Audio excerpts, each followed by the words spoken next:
Hello everyone, welcome back to our channel.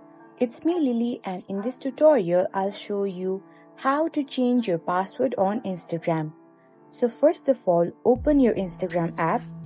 Now tap on your profile icon in the bottom right corner of the screen. Now tap on the hamburger menu icon in the top right corner of the screen.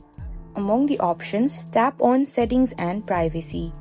Now tap on Account Center and then tap on Password and Security. Here you can see the option to change password. Tap on it. As we are going to change the password of the Instagram, tap on your Instagram account. In order to change your Instagram password, firstly you need to enter your current password. Now enter your new password. Now for security purpose, you will have to retype your new password. After you are done, tap on Change Password. And this is how you change your Instagram password.